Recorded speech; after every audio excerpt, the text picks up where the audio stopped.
Ahora vamos a hablar sobre la membrana celular.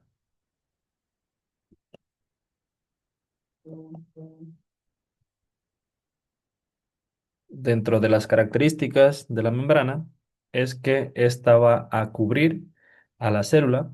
Básicamente va a ser como la piel de la célula y va a separarla del medio externo. Por eso decimos que la membrana plasmática separa el medio externo del medio interno. Es bastante delgada, mide de 5 a 10 nanómetros y no se puede ver por microscopía óptica. Por microscopía óptica, por un microscopio de los que generalmente utilizamos para ver estructuras como bacterias, como células, no se alcanza a distinguir la membrana. Sin embargo, si nosotros lo observamos con un microscopio electrónico, ahí sí podemos ver a la membrana y a sus componentes, que como vamos a ver más adelante, van a ser principalmente lípidos, pero también va a incluir una gran cantidad de proteínas.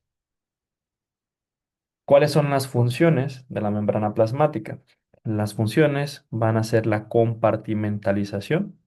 La membrana que cubre a toda la célula básicamente nos genera un compartimento que es la célula misma. Sin embargo, también en el interior de la célula vamos a tener membranas que van a separar los organelos del citoplasma.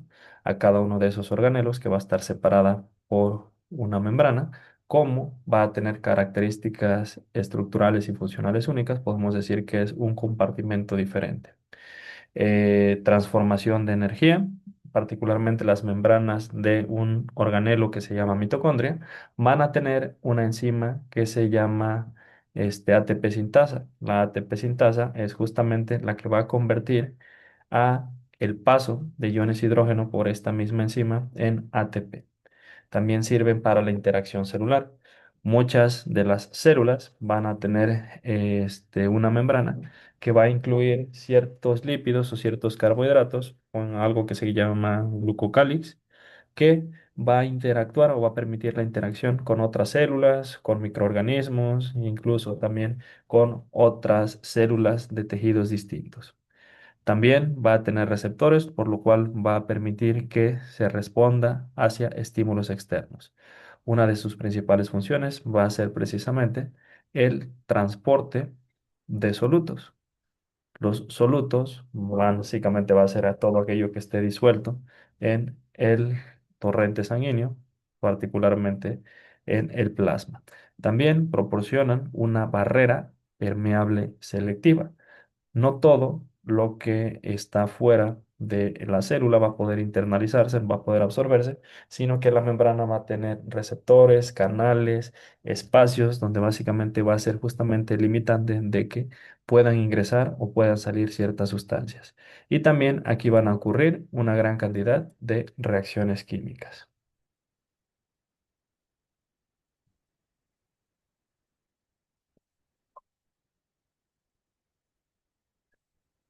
Componentes de la membrana. Primero vamos a estudiar su estructura y después vamos a ver su función. Entonces, los componentes de la membrana van a ser lípidos, proteínas y carbohidratos. Los lípidos pueden ser fosfolípidos, esfingolípidos y también una estructura que se llama colesterol. Los fosfolípidos van a ser el componente mayoritario de los lípidos de la membrana e incluso van a ser el componente mayoritario de toda la membrana. Las proteínas que conforman a la membrana pueden ser proteínas integrales que cruzan toda la membrana, periféricas que van a encontrarse ya sea de el lado externo o la cara interna de la membrana, y aquellos que están anclados a lípidos, que son proteínas que van a encontrarse unidas a los fosfolípidos y se le conoce como lipoproteínas. Mientras que los carbohidratos van a existir en la membrana, pero nunca solos, sino que van a estar pegados a lípidos. Y cuando estos carbohidratos se encuentran pegados a lípidos, los llamamos glucolípidos. También pueden estar anclados a proteínas y entonces los llamamos glucoproteínas. ¿Vale? Entonces, estos son los componentes que se encuentran en la membrana. La membrana no es solamente una capa que va a cubrir a la célula, sino que también puede resultar a ser estructuralmente compleja.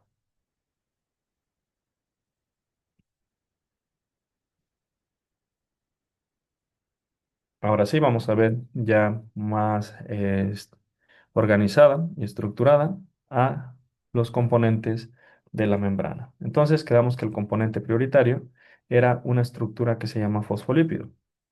A continuación, les muestro un fosfolípido. El fosfolípido es esta estructura que nosotros podemos observar aquí. Aquí podemos observar que la membrana tiene dos caras.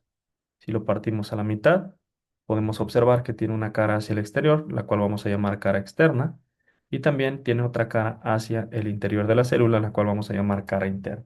Entonces, por eso decimos que la membrana es una bicapa lipídica. Bi porque son dos caras, una cara externa y una cara interna, y lipídica porque su componente mayoritario son precisamente lípidos. Y dentro de los lípidos, el componente mayoritario son los fosfolípidos, que son estas estructuras que nos dibujan aquí. Esta estructura, que parece una pequeña medusa, es un fosfolípido. El fosfolípido tiene dos componentes, un componente polar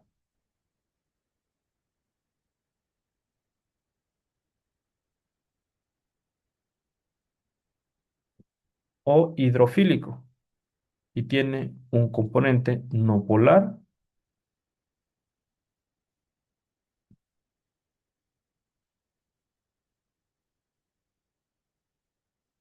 o hidrofóbico. Entonces, como podemos observar, tiene una parte polar que conocemos como cabeza y una parte no polar que conocemos como cola o cadena de ácidos grasos. La parte no polar básicamente va a estar formada por dos ácidos grasos, generalmente un ácido graso saturado y un ácido graso insaturado, mientras que la cabeza polar va a estar formada por el grupo fosfato que al tener carga, pues entonces lo convierte en una estructura de naturaleza polar.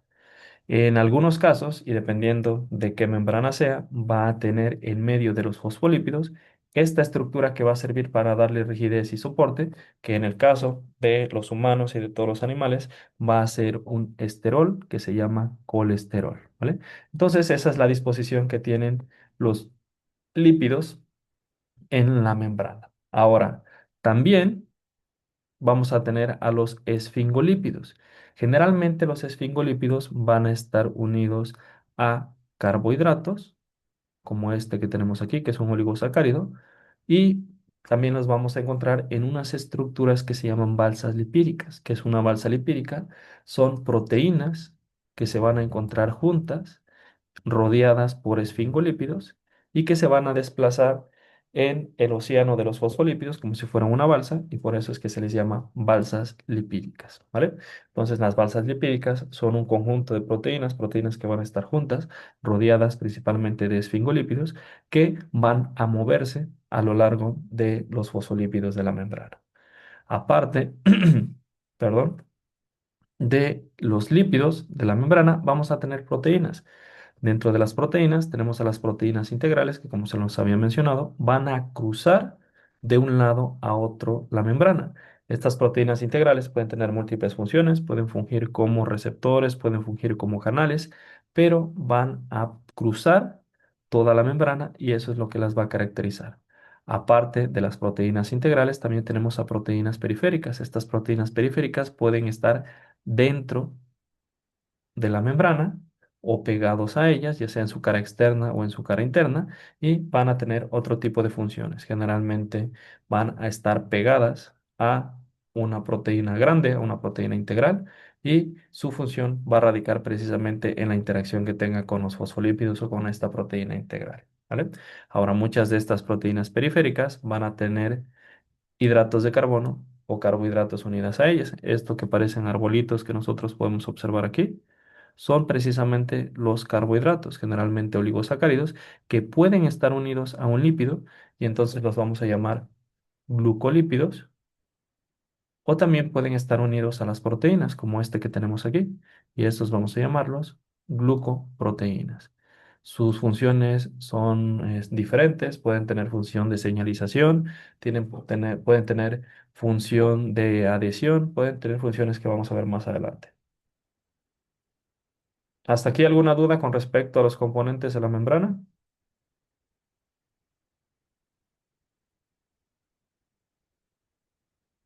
Mi parte no, profe. Ok, muy bien. Entonces, yo les voy a preguntar. A ver, primero que me salga. Valdemar, ¿cuáles son los principales componentes de la membrana, Valdemar?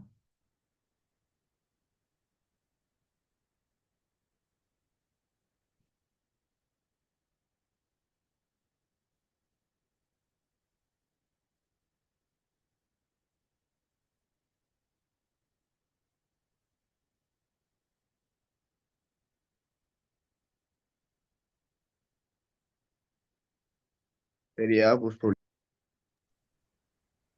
¿Te escucho? sería fosfolípidos Ajá. y colesterol Colesterol. ¿Qué más? y carbohidratos, ¿no? Ok, son parte de los componentes. Los componentes van a ser lípidos, proteínas y carbohidratos. Dentro de los lípidos están los fosfolípidos, que son el componente mayoritario, los esfingolípidos y el colesterol. Las proteínas pueden ser proteínas integrales, pueden ser proteínas periféricas y también pueden ser proteínas ancladas a lípidos. Y ya los carbohidratos, pues generalmente no se encuentran solos, ¿verdad? Se encuentran anclados a lípidos y se llaman glucolípidos, o se encuentran anclados a proteínas y se llaman glico o glucoproteínas, ¿vale? Muy bien. Entonces, ahora vamos a estudiarlos por cada uno de ellos y vamos a empezar por los lípidos. Los lípidos más abundantes van a ser los fosfolípidos. Ojo, los fosfolípidos, de acuerdo a su estructura, pueden ser diferentes. Entonces, no lo vamos a ver tan detalladamente, pero los más importantes son la fosfatidilcolina, que también conocemos como lecitina, fosfatidilserina, fosfatidiletanolamina, que también se conoce como cefalina, y fosfatidilinositol. Mientras que los esfingolípidos básicamente van a ser la esfingomielina, que va a estar formado por una estructura que se llama esfingosina, ¿vale? También tenemos otro tipo de esfingolípidos que se llaman ceramidas, ¿vale? Entonces, no los vamos a ver detalladamente, no es el objetivo del curso, pero recuerden que los fosfolípidos son una gran familia de alrededor de 60 componentes distintos, donde cada uno de ellos tiene diferente nombre. Mientras que los esfingolípidos son otra familia, no tan numerosa, pero que también tiene varios componentes distintos. Aquí podemos observar a las balsas lipídicas en un nuevo microscopio que tiene alrededor de 10, 15 años que salió, que se llama microscopio de fuerza atómica. Y con el microscopio de fuerza atómica ya no podemos observar solamente los organelos, sino que ahora podemos observar también a las macromoléculas que se encuentran en el interior de la célula.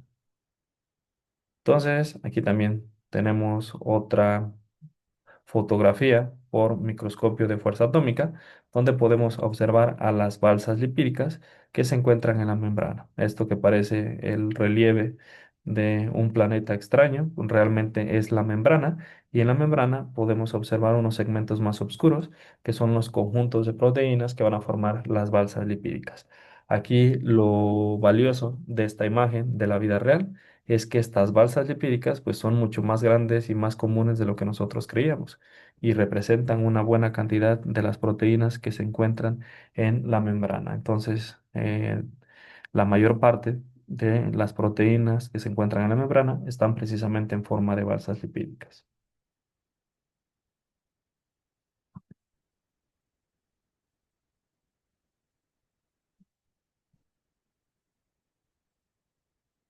Como se los había mencionado anteriormente, la membrana tiene dos caras. Por una técnica que se llama criofractura, nosotros podemos ver la cara o las caras de cada una de de los lados de la membrana. Entonces, por esta técnica que se llama criofactura, podemos separar a la cara interna de la cara externa y podemos observar que en la cara E, que es precisamente la cara externa, es donde vamos a encontrar la mayor parte de los carbohidratos, pero vamos a tener una mínima cantidad de proteínas, mientras que en la cara P, que es la que se encuentra en la parte interna, es la cara interna de la membrana, la que apunta hacia el citoplasma, es en donde vamos a encontrar la mayor parte de las proteínas. Estas proteínas que no cruzan toda la membrana se les conoce como proteínas periféricas, ¿verdad? Entonces, la mayor parte de las proteínas periféricas, que son estas que se encuentran en color amarillo, nosotros las vamos a observar en la cara interna o cara P de la membrana.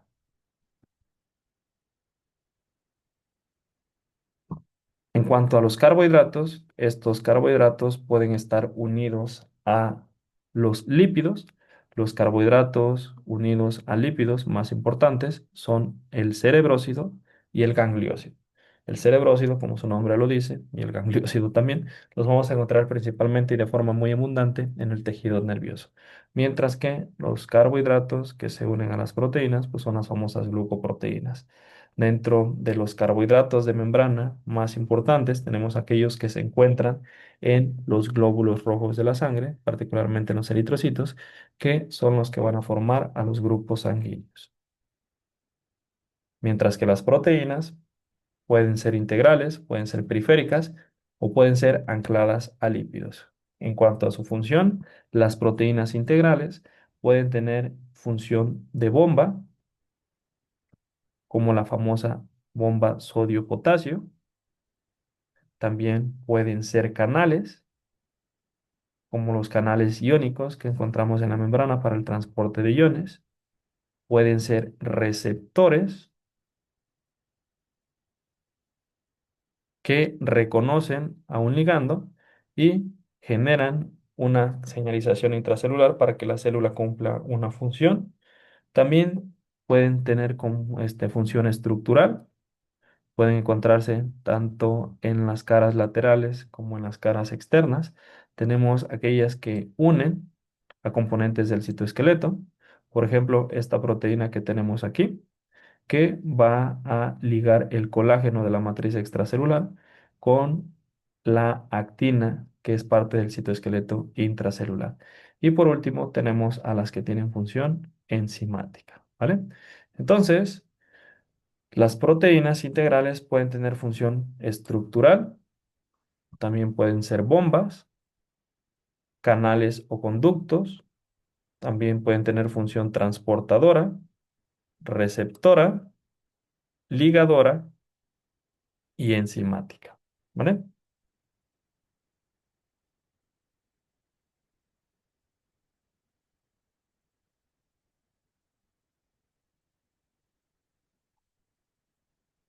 Ahora vamos a ver la función de las proteínas periféricas. Las proteínas periféricas pueden tener función estructural, básicamente servir para que la membrana conserve su rigidez o su forma. Pueden tener función enzimática. Por ejemplo, la adenilato ciclasa es una enzima que cuando se activa por proteínas G convierte el ATP en AMP cíclico. Pueden también tener función conectora para conectar a una célula con otra célula o a la misma célula con el citoesqueleto y pueden estar asociadas a segundos mensajeros, ¿verdad? Tal es el caso de la proteína G. La proteína G está unida a un receptor. Este es el receptor. Podemos poner la membrana. Aquí tenemos la membrana y voy a ponerlo en otro color. Aquí se encuentra la proteína G. Cuando el receptor interactúa con un ligando, esta proteína sufre un cambio conformacional. Este cambio conformacional desplaza a la proteína G y esta proteína G viaja dentro o alrededor de la membrana para poder estimular a otra proteína. Esa proteína muchas veces es la adenilato ciclasa. Cuando la proteína G estimula a la adenilato ciclasa se vuelve una enzima activa que convierte a el ATP en AMP cíclico. Y este AMP cíclico es a lo que llamamos un segundo mensajero, porque este AMP cíclico va a cumplir con una función en el interior de la célula, va a generar cambios. Dentro de los cambios más importantes tenemos a las fosforilaciones y estas fosforilaciones van a activar a otras proteínas, lo cual va a ejercer un cambio en la función de la célula. Y ese cambio en la función se puede ver este, dado por liberación de vesículas, por síntesis de nuevas proteínas, etcétera. Entonces, la membrana es crucial para la nutrición celular, para la señalización celular e incluso también para el intercambio de partículas del interior de la célula hacia el exterior, pero también desde el exterior de la célula hacia el interior. Ahora, vamos a estudiar uno de los procesos más importantes que ocurre en la membrana, que es el transporte. El transporte que ocurre del interior de la célula al exterior de la célula o bien del exterior de la célula al interior de la célula. Recuerden que el transporte es bidireccional y este puede ser pasivo, activo o vesicular. El transporte pasivo es a favor del gradiente electroquímico. Ya ustedes recuerdan lo que es un gradiente electroquímico y por si no lo recuerdan, pues vamos a verlo, ¿verdad? Entonces, recuerden que el gradiente va a ser el paso de soluto a través de una barrera semipermeable, siempre de donde hay una mayor concentración de soluto hacia donde hay una menor concentración de soluto, ¿vale? Entonces, si el soluto puede atravesar la membrana o puede atravesar la barrera semipermeable, siempre va a tender a dirigirse de donde hay una mayor concentración de este soluto hacia donde hay una menor concentración de este soluto. Hasta hicimos una práctica de eso, ¿verdad? Ahora, siempre el transporte pasivo va a ir a favor del gradiente y por lo tanto no necesita energía que lo empuje. Si nosotros tiramos una piedra y lo aventamos o soltamos la piedra, pues va a tender a ir hacia abajo, ¿verdad? Porque va a ir con una fuerza que se llama fuerza de gravedad. Igual también el soluto, si está de mayor concentración a menor concentración, inmediatamente va a ir a favor de esta fuerza que se llama gradiente y no va a necesitar energía. Mientras que el transporte activo va en contra del gradiente. Y como va en contra del gradiente, tiene que ir de donde hay una menor concentración a donde hay una mayor concentración. Y esto hace que se necesite energía. Si yo quiero que la piedra vaya para arriba en lugar de que vaya para abajo, pues necesito aventarla con fuerza hacia arriba. Necesito generar energía para que pueda movilizarse la piedra. Entonces, igual, si yo también quiero pasar un soluto de donde hay una menor concentración a donde hay una mayor concentración, entonces forzosamente necesito energía.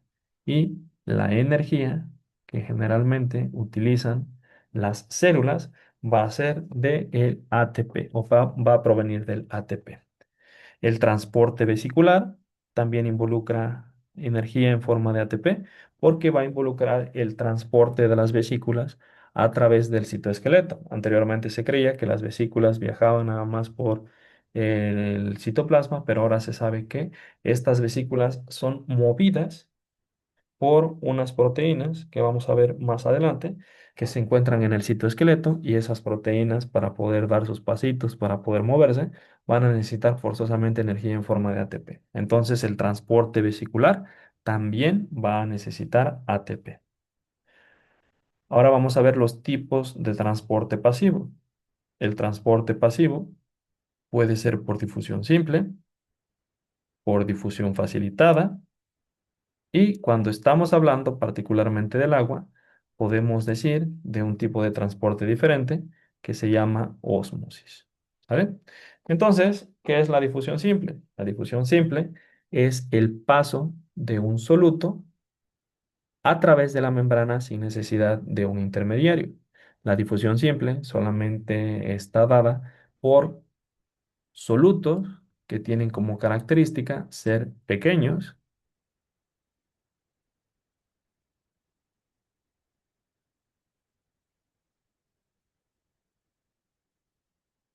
son moléculas bastante pequeñas y también pueden ser moléculas que no necesariamente sean pequeñas, pero que sean hidrofóbicos. Estas son las únicas moléculas o los únicos solutos que pueden atravesar la membrana por difusión simple. Mientras que el transporte pasivo por difusión facilitada va a necesitar, como su nombre lo dice, un facilitador. Generalmente este facilitador es una proteína y la proteína puede tener dos funciones. Puede ser un canal o un conducto donde literalmente el soluto pase por el medio de ella, o también puede ser un transportador. En el caso del transportador, lo voy a pintar aquí con otro color, el transportador lo que va a hacer es que va a reconocer al soluto y lo va a transportar desde el exterior o hasta el interior. El transportador más famoso que conocemos es el famoso GLUT, ¿verdad? GLUT4, por ejemplo, es un transportador de glucosa. Se encuentra en las vesículas del aparato de Golgi y cuando viaja la señal de la insulina, cuando la insulina se une a su respectivo receptor, este receptor va a dar la señalización para que se trasloque o se traslade la vesícula que tiene a GLUT4 hacia la membrana celular. Y ya en la membrana, GLUT4 va a permitir la entrada de la glucosa, pero para eso primero necesita reconocer la glucosa, después genera un cambio en su estructura para que pueda internalizar a la glucosa. Ahora vamos con la ósmosis. La ósmosis puede ser el paso de agua directamente. Ojo, la ósmosis tiene un sentido inverso que el gradiente de soluto. Para fines prácticos, el agua siempre va a ir de donde hay una menor concentración a donde hay una mayor concentración, ¿vale? El soluto, recuerden que iba de donde hay una mayor concentración a donde hay una menor concentración. El agua por ósmosis, aquí voy a poner el agua en otro color, color azul. Las moléculas de agua tienden a hacer lo contrario, tienden a ir de donde hay una menor concentración de soluto a donde hay una mayor concentración de soluto. ¿Para qué? Para que la concentración de una parte de la membrana sea la misma que la otra parte de la membrana. Entonces la tendencia del agua va a ser diluir a lo concentrado y concentrar a lo diluido. Por lo tanto, siempre va a ir de donde hay una menor concentración de soluto a donde hay una mayor concentración de soluto. Si el transporte del agua por la membrana es directo, entonces decimos que es una ósmosis simple. Sin embargo, también podemos tener proteínas que funjan como canales para permitir el paso de agua. Entonces ahí decimos que es una ósmosis facilitada y el canal o la proteína que forma el canal para que pase agua se llama aquaporina, ¿vale? Muy bien, ahora vamos con el transporte activo. El transporte activo puede ser primario o puede ser secundario. Cuando es un transporte activo primario, generalmente es por una bomba, como la famosa bomba sodio-potasio. No necesariamente tienen que sacar uno y meter otro. Puede ser un uniporte, puede ser un sin porte y otros conceptos que ya vimos en clase, pero que no los vamos a ver tan detalladamente ahora porque tenemos poco tiempo para poder ver todos los temas, ¿vale? Y también el transporte puede ser secundario. El transporte secundario generalmente se da acoplado al transporte primario, solamente que para esto ocurra se necesitan transportadores, ¿vale? Les voy a poner un ejemplo de este lado de cómo funciona un transporte activo secundario. Y lo vamos a ver con un ejemplo de la vida real, que es el transporte de glucosa en el intestino. En el intestino tenemos a la bomba sodio-potasio. Esta bomba sodio-potasio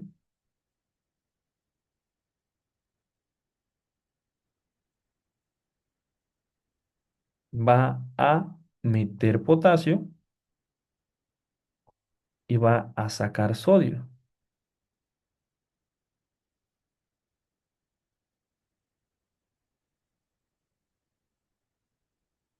lo cual va a generar que el sodio se acumule. Voy a dibujar al sodio como unas bolitas de color rojo para no tener que escribirlo y tardarme mucho tiempo.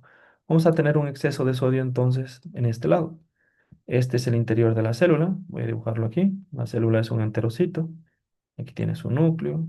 En esta parte tiene sus microvellosidades. Las voy a dibujar pequeñitas. Y de este lado tenemos al intestino, en la luz intestinal. Y de este lado tenemos a la cara vasolateral que va a dar hacia el torrente sanguíneo, ¿vale? Entonces, cuando nosotros comemos, también va a haber una gran cantidad de glucosa. Nuestro cuerpo necesita absorber a la glucosa. Entonces, en estas células, los enterocitos, vamos a tener un transportador que se llama SGLT1. Y SGLT1 es un transportador sodio-glucosa. ¿Qué quiere decir esto? Que aunque haya más glucosa en el exterior que en el interior, a ver, aquí la glucosa la habíamos pintado en color morado, aunque haya más glucosa en el exterior que en el interior, yo necesito meter la glucosa. Entonces voy a utilizar este transportador SGLT1 y este transportador es un transportador que lleva la glucosa mediante un transporte activo secundario, porque solamente va a funcionar si tenemos sodio. Para que entre una molécula de glucosa, se necesita forzosamente que entre una molécula de sodio. Por eso es un transporte activo secundario, porque está acoplado a un transporte activo primario. Si no hubiera sodio en el exterior, no iba a poder entrar la glucosa. Y para que este sodio se encuentre mayoritariamente en el exterior, tiene que ser bombeado por una bomba, la bomba sodio-potasio. Entonces, el transporte activo secundario no puede ocurrir sin que antes haya un transporte activo primario que me bombee a un soluto y que ese soluto justamente permita la entrada del sustrato o del soluto que yo necesito que entre a la célula, ¿vale?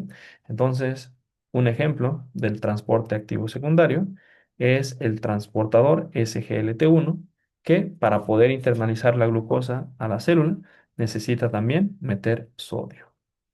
Y ahora vamos con el transporte vesicular. El transporte vesicular, como su nombre lo dice, es por vesículas. Y las vesículas pueden ir de adentro de la célula a el exterior de la célula en un proceso que se llama endocitosis, o de el exterior de la célula al interior de la célula en un proceso que se llama exocitosis. La exocitosis, pues básicamente va a tener un solo tipo de forma, mientras que la endocitosis puede ser por múltiples formas. Puede ser por una fagocitosis, por una pinocitosis y también por endocitosis mediada por el receptor. Para fines prácticos, la fagocitosis va a ser para partículas que sean grandes, mientras que la pinocitosis va a ser para partículas chicas o medianas. Cuando las partículas son medianas, entonces la pinocitosis se llama macropinocitosis, mientras que cuando las partículas son pequeñas, se le va a llamar micropinocitosis. Y la endocitosis mediada por receptor va a ser específicamente para ciertos nutrientes. Ojo, esto no ocurre en todas las células. Hay células que pueden realizar este tipo de transporte vesicular y hay otras que pues básicamente no podrían realizarlo. Particularmente la fagocitosis, si bien es algo que ocurre en todas las células que por excelencia van a hacer fagocitosis son unas células que se llaman macrófagos.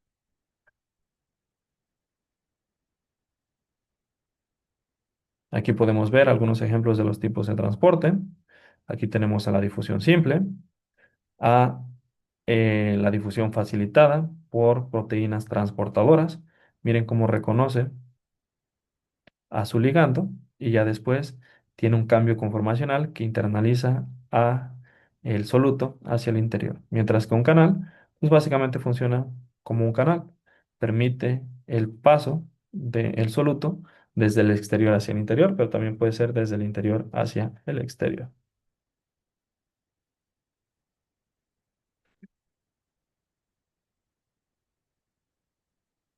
Muy bien. Entonces, vamos a ver el transporte de macromoléculas.